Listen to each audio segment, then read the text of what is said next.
right, my friends, how are you today? Aaron here bringing you the daily Eclipse horoscope here while the moon is journeying through Taurus. So this is not just for Wednesday, but Thursday into Friday morning as well. Sometimes when I do these daily videos, it's like pixel peeping. You know, it's zooming in so far to the image that we're just looking at these pixels, and it's these clumps of colors, these clumps of images. Or it's like looking at the brushstrokes of a painting. You know, like Dali's Abraham Lincoln painting. You know, when you look at it so closely, you see the woman standing there and the image of Jesus over top. But when you step back farther, we get to see this bigger picture, Abraham Lincoln's face. And it's only when we take that step back and see the larger picture that we kind of understand everything. So sometimes when I do the dailies, I feel like we're so into the little pieces that maybe I'm not communicating enough the bigger picture. So this bigger picture here, as the sun is in Scorpio, as the moon moves through Taurus, about comfort. What are our comforts?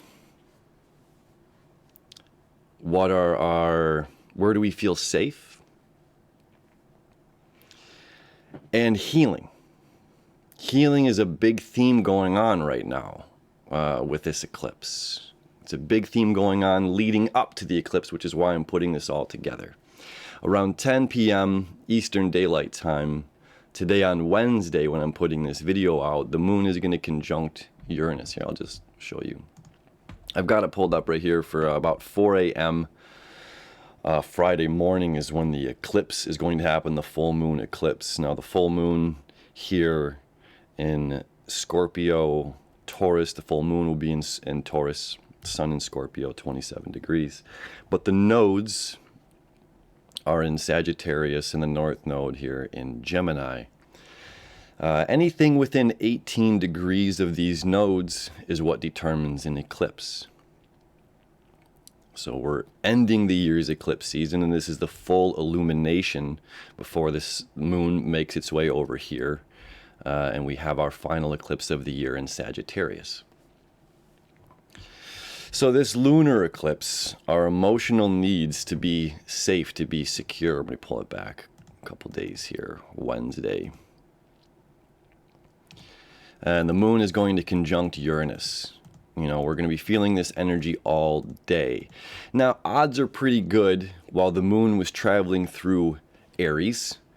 And with the moon in Aries and Mars here in its home sign of Scorpio, second home sign of Scorpio, Mars rules Aries and rules Scorpio, or is the planet well associated with it? It's our action. In our action, this can also be aggression. And odds are pretty good that this moon conjunct Eris square to Pluto, the same time the sun was sextile to Pluto, has dug up emotions, feelings of powerlessness, powerfulness, depending on what side of the spectrum you are on. But either way, this is clearing the rug. This is clearing the stuff out of our closet. And it's not easy, my friends.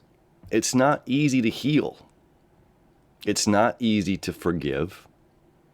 It's not easy to grow. Growth equals pain.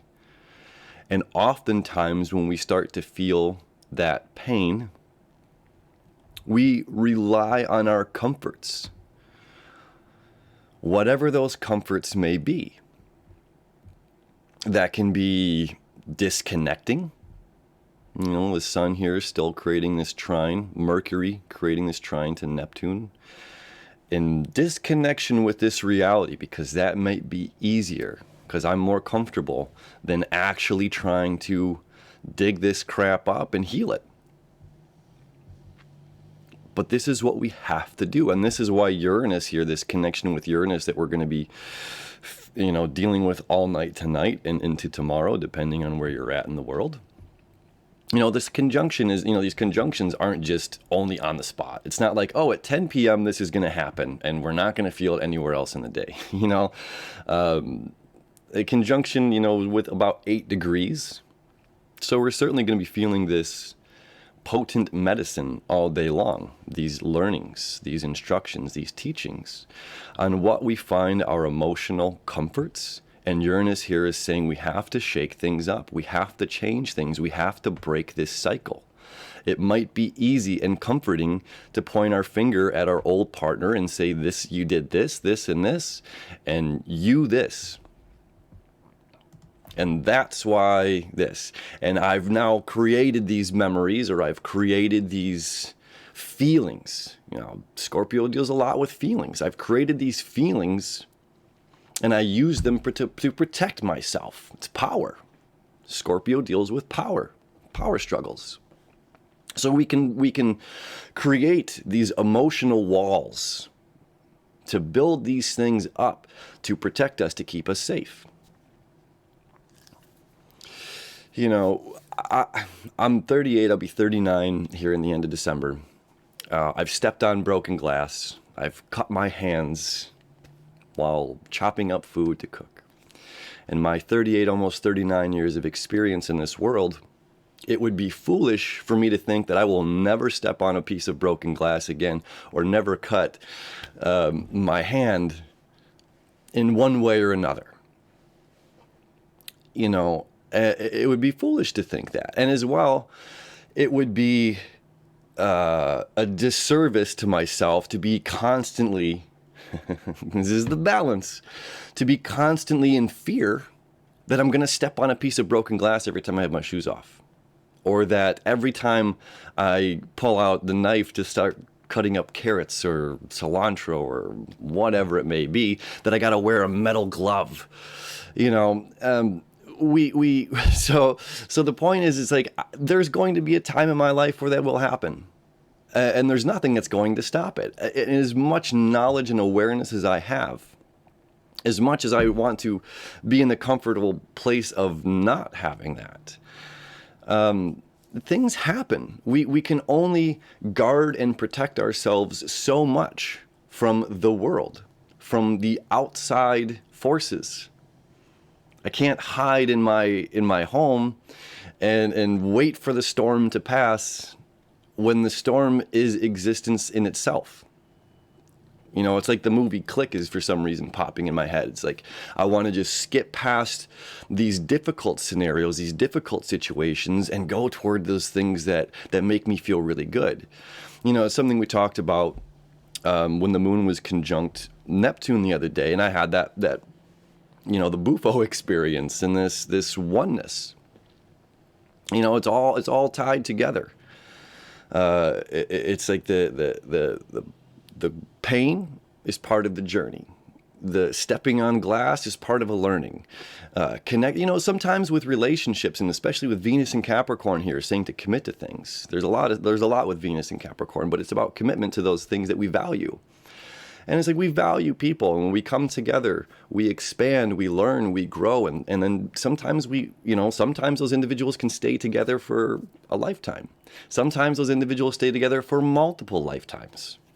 It's really interesting. What is it? Anne Hathaway and her husband. If you look up, there's whoever her husband is, I don't really know, but there's this old thing, whoever the guy is, I'm ruining the story, but it's like, I couldn't give you enough love in this lifetime, so I'm going to find you again in the next. And if you look at whoever wrote that, because the lady's name was also Anne Hathaway, and if you look at their pictures, it's just like, wow, these people have reincarnated, refound each other again in this lifetime. So it seems to be anyway. We all have our own opinion or perspective on that.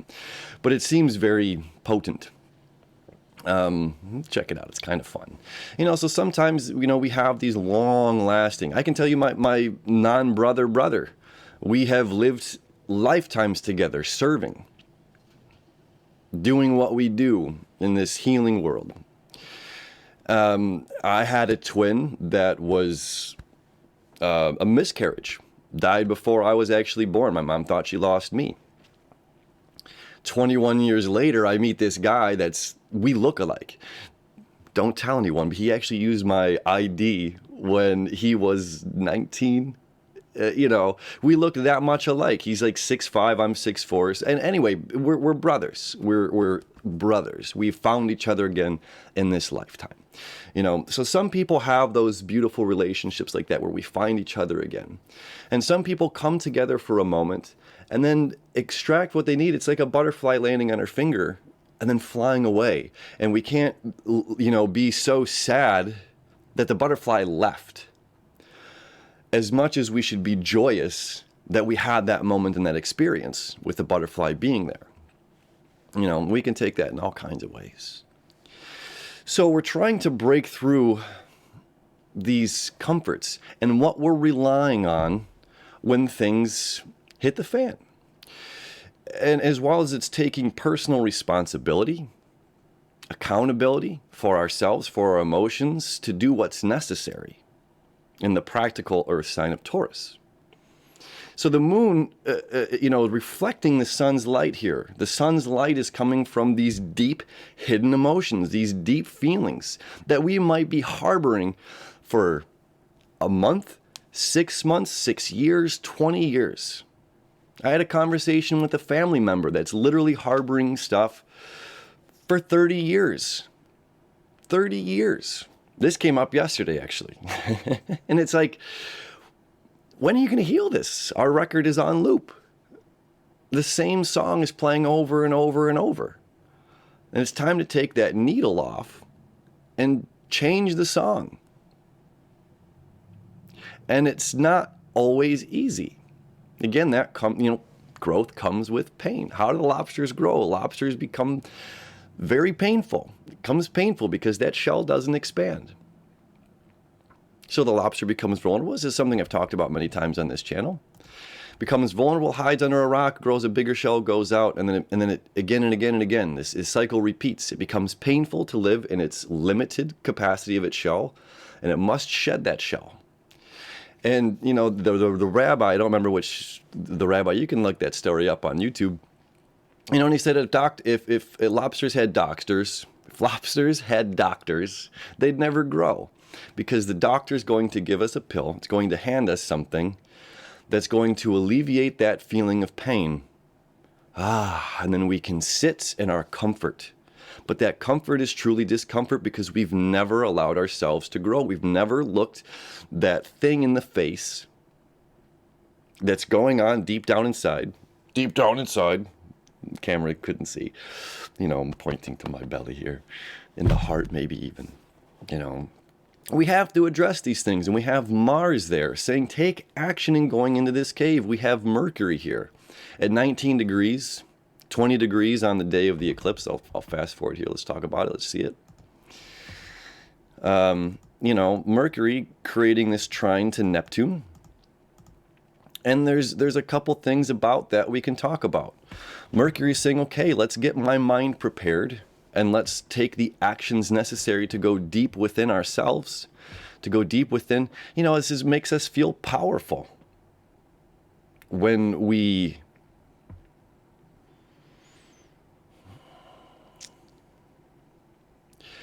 blame, when we don't take responsibility,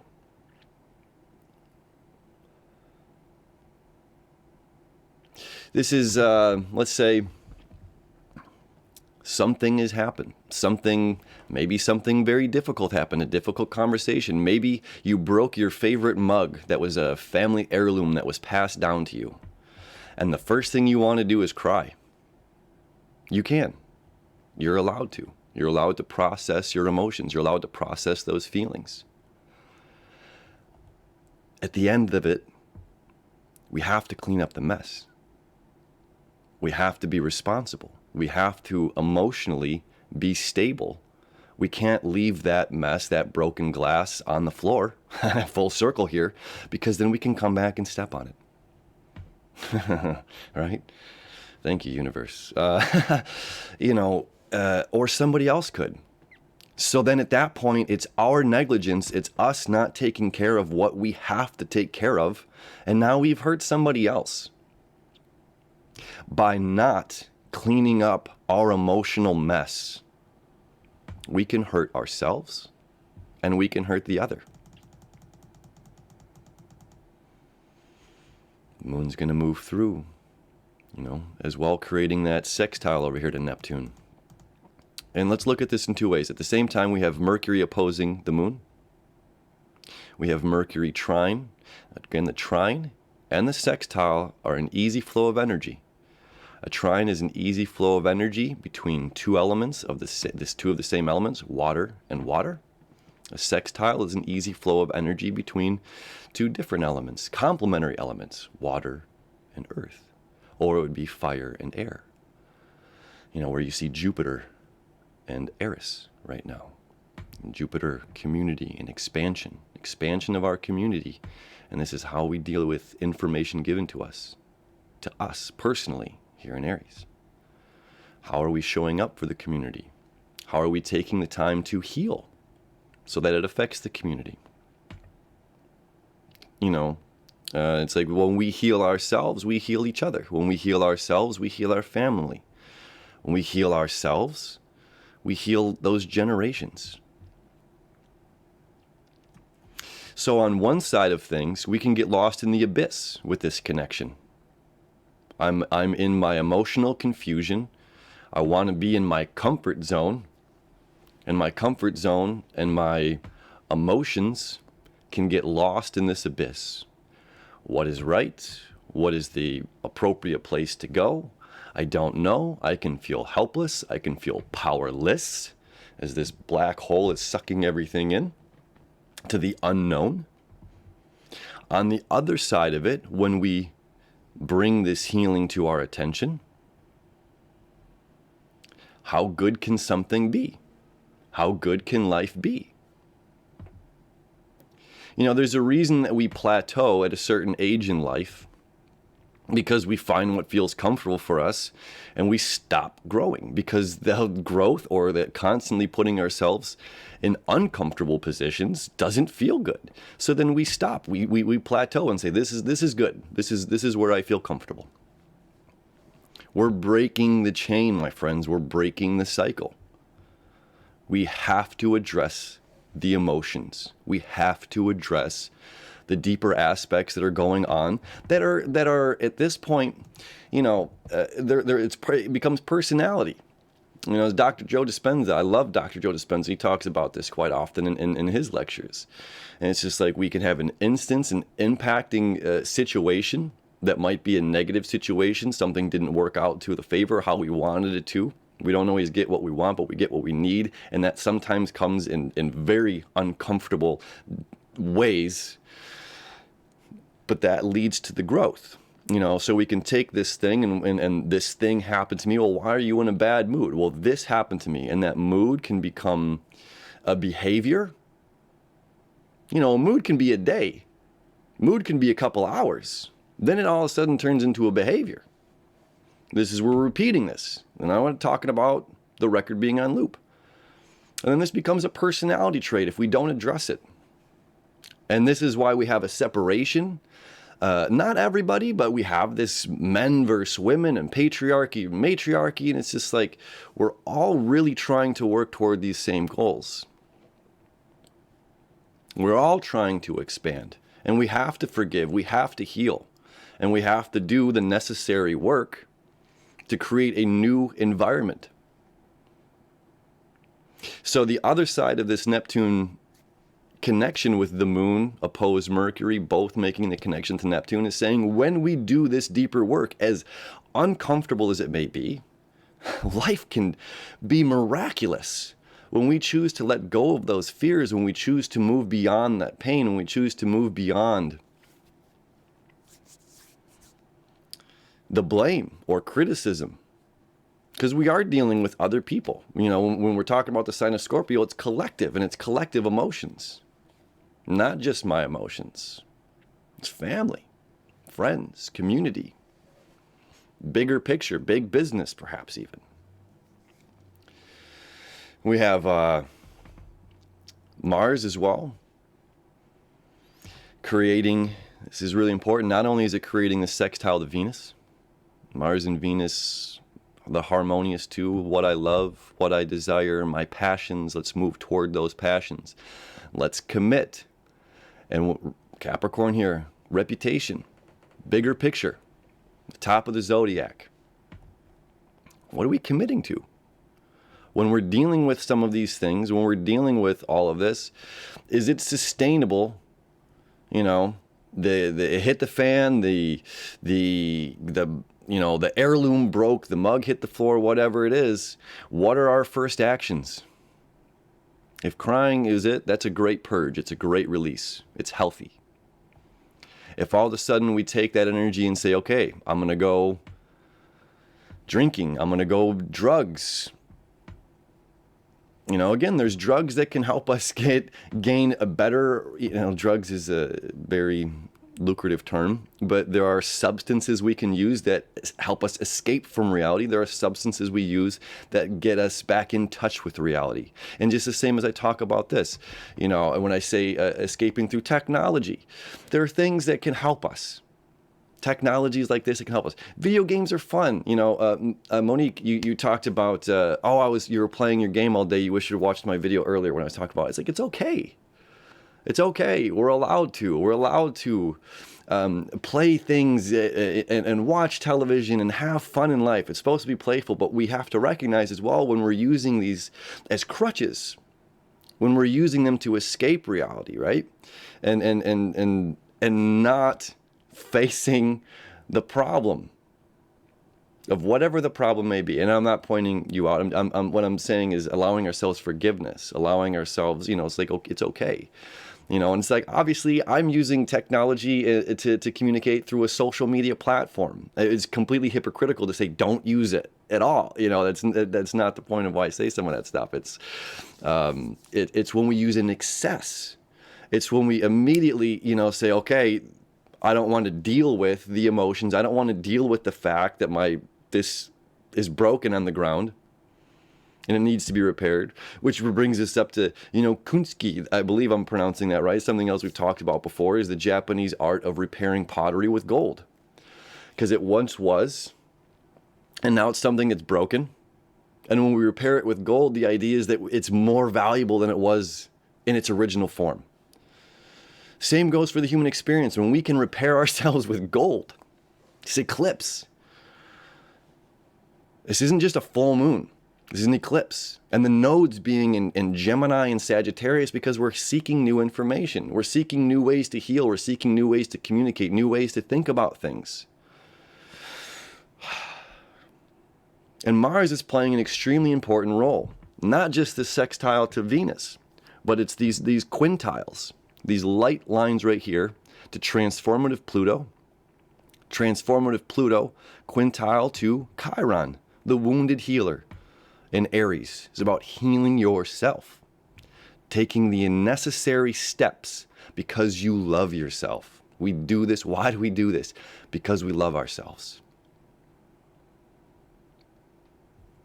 Taking the necessary steps through our emotions to heal ourselves.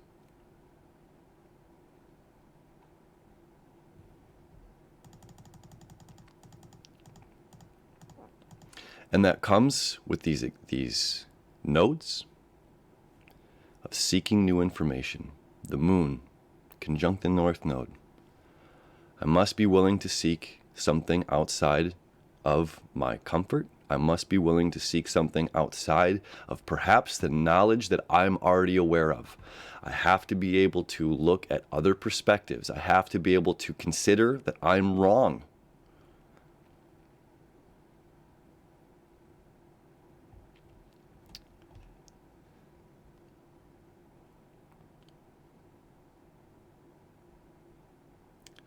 And it might not be the easiest. It might not be butterflies and rainbows. It might be. We're all unique and different and living different stories within the realm of this astrology. This astrology is a reflection of human life. And saying this is where we're all collectively headed, but we all have our own unique stories. When we take this time to heal ourselves, when we take the time necessary to do what's emotionally responsible. That's kind of the key here. It's emotional responsibility. It's not leaving that mess on the ground. It's not leaving bad karmic ties, quantum entanglements with people, and wrapping up in our minds these stories that we create to make us feel better about ourselves, especially in dealing with relationships of other people. We're allowed to love. We're allowed to forgive. And when we move into that place of love and forgiveness and have the necessary communication, and this might not be easy because the Sun and Mercury are also creating that trine to Pluto here. Or, excuse me, sextile. Not trine. Yeah. Water and Earth. And up here, this is the big picture. Pluto and Capricorn. We must be willing to take that time in order to transform ourselves. Who are we if we let go of our judgments? Who are we if we let go of resentments? Who are we if we can look at the situations of the past and not be affected, not allow them to affect our present or our future in a negative way? To not sit here and say, okay, I cut myself once, so I got to make sure I never do that again. So now I'm going to take all these precautionary actions.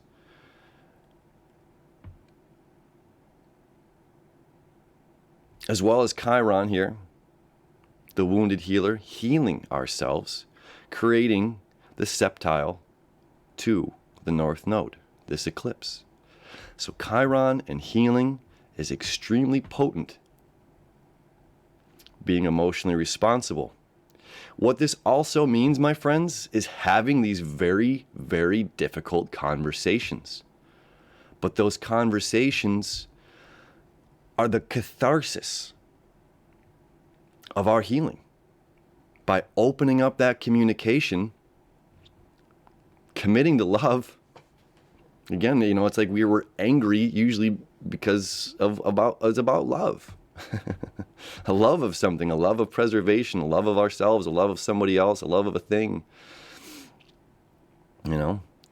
So when we have these difficult conversations that are necessary, it's emotional responsibility to communicate, to open up, to seek somebody else's perspective, to actually ask and listen instead of just trying to tell our side of the story. This is an extremely powerful eclipse. And if we choose to go into that cave, we can come out reborn in a sense. And that's the kind of the beauty here of this. Also, you know, the quintile. That's similar, you know, to the septile, to where this is otherworldly energy.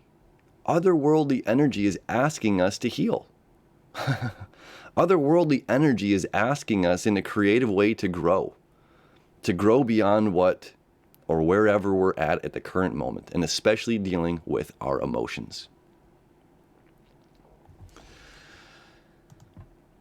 It might be heavy, it might be light, it might be easy for some, it might be very difficult for others, but we're all in this together.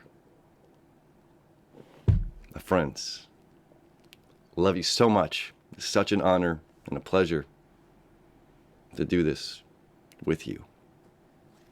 I hope you have an amazing full moon eclipse. I hope whatever needs to be, you know, swept out from under the rug and addressed, I hope we can do so with fearlessness, with a sense of power. It takes great strength and courage to sweep out from under the rug the stuff that's been buried. It takes a lot of courage to clean out the closet. And it takes a lot of responsibility, courage, strength, and fearlessness to have the communication, those conversations with the other for the expansive growth. And listening and not blaming. And I'm repeating myself. Hitting it. All right. I love you. I wish you enough on this beautiful couple of days ahead while this moon travels through Taurus. I'll talk to you soon.